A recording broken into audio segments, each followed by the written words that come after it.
Howdy there everyone, welcome back to the channel and welcome back for the What If series. For today's video, I'll be talking about two powerhouse singers in the 60s. These two are Tom Jones and Roy Orbison. Why am I talking about them for? Well, it was an idea I had and going, why not these two go on tour together as a variety bill? Well, let's take what should be the Tom Jones and the Roy Orbison tour.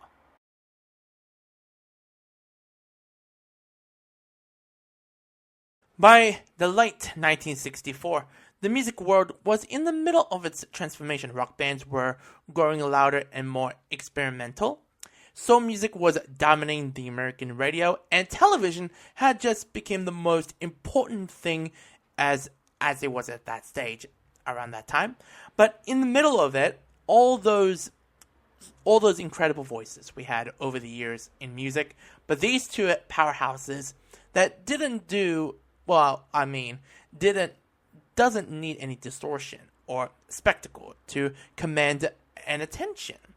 Tom Jones and Roy Orbison, they came from different places, carried different energies, and yet, in the changing industry, both represented something timeless.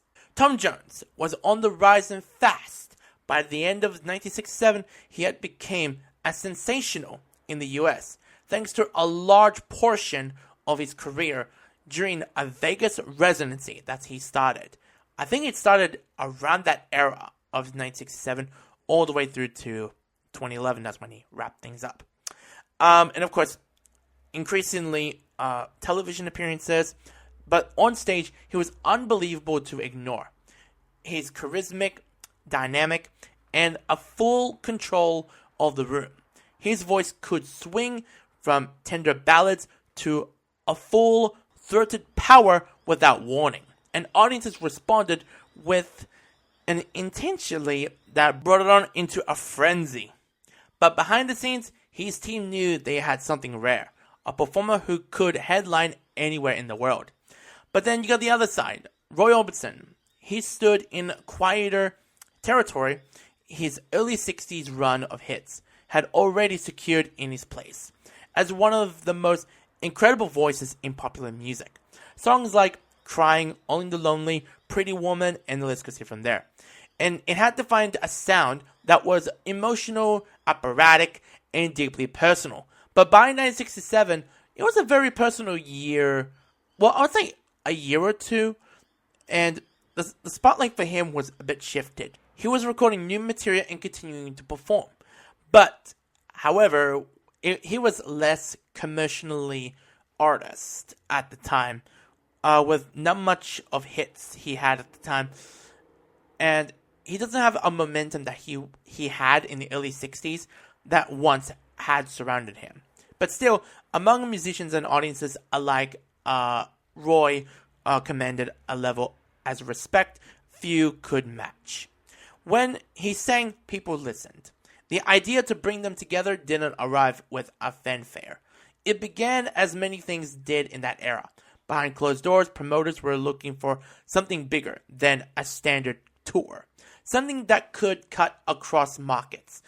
But it didn't stand out onto what they wanted. But with both of these artists, that they stand out with incredibly massive crowds they had.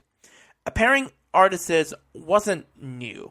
But pairing these two was unusual. One was fire and the other was atmosphere. One moved constantly and the other barely moved at all.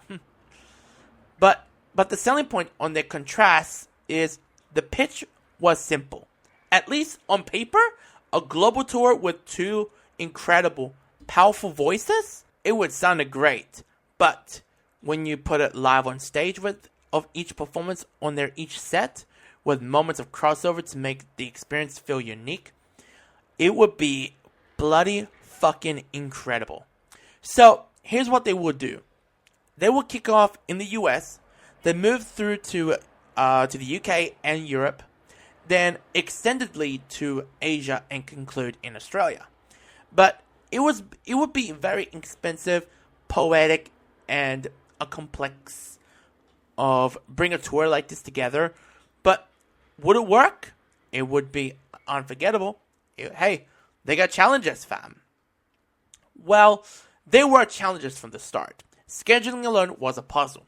Tom had commitments to do Vegas, and television meant tight windows, while Roy's recording plans were more selective fine, got really, really tight.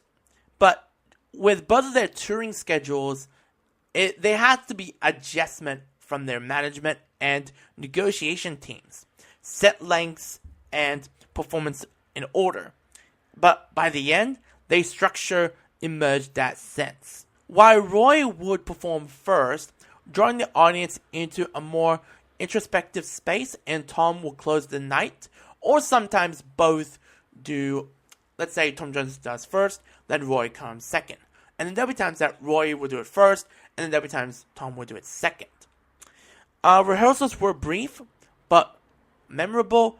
But when they finally spent time together in the same room, the contrast that had promoters became immediately clear. And they're like, wow, these two are incredible. Tom Jones was outgoing, quick to fill silence, comfort in the space, in the spotlight, even off stage. Roy was reserved, focused, and praised. But there was no intention, only mature respect. Both understood the other craft's performances, and neither of them needed to improve themselves. They don't need to, because they already improved themselves already. But they didn't attempt to merge their styles. Instead, they built the show to let audiences, to let one of them to be the best or incredible, or do the best they can. But they have built themselves as in each artist for both of them to remain fully themselves. Roy's set would lean into his catalog of hits, delivered with the stillness and emotional weight that gratifying his performance. Where Tom's set would move through ballads, standards, and mostly all contemporary hits, building towards the kind of energy that the audience want to hear. But the only thing they shared moments will be carefully chosen was an appearance by both of them. But when they performed with their own sets, it will be incredible. So let's go to the tour dates and set list for the Roy Orbison and the Tom Jones tour. So we kick off in Toronto, February 8th and 9th. Vancouver, February 12th and 13th. New York, February 18th, 19th, and 20th. Dallas, February 23rd. Vegas, February 26th, 27th, 28th, March 2nd, and March 3rd. Then LA, March 6th, 7th, 8th, and 10th. Then going to London, June 13th, 14th, and 15th. Manchester, June 18th. Glasgow, June 19th. Dublin, June 20th. Tokyo, June 23rd, 24th, and 25th. Then Brisbane, June 28th, 29th, and 30th. Then Melbourne, July 2nd, 3rd, 4th, and 5th. And finally in Sydney, July 8th, 9th, 10th, 12th, and 13th.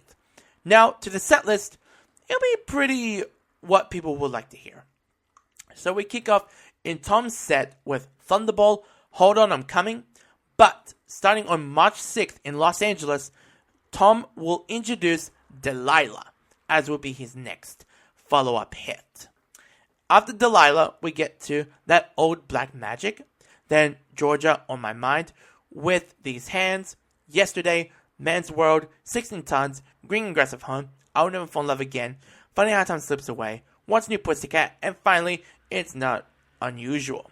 Then we go to Roy's set with Only the Lonely, Too Soon to Know, So Good, Communication Breakdown, Cry Softly Lonely One, Crying, Mean Woman Blues, Dream Baby, It's Over, Running Scared, In Dreams, and finally, Pretty Woman. After the tour, both artists return to their own paths. Tom continues his rise as one of the world's greatest performers of all time. Roy continues his work with quiet resilience that redefined his career. Around that period, their careers will go skyrocket or go through a downhill. But still, around that period, these two are still one of the biggest artists we have today. Tom is still alive today, and Roy is no longer with us. That's really sad. But it would be amazing if these two went on tour together, and that would be the biggest gratifying tour you ever see, with 2 different artists, 2 different voices, 2 different styles, and 1 stage alone. So, that is all for the What If series. Hope you all enjoy it. Comment, like, and subscribe. If y'all haven't subscribed to me yet, you will miss out any content I'll be putting out. And hit the notification bell if you do so. And please do it. So, take care of yourselves, and see y'all next time.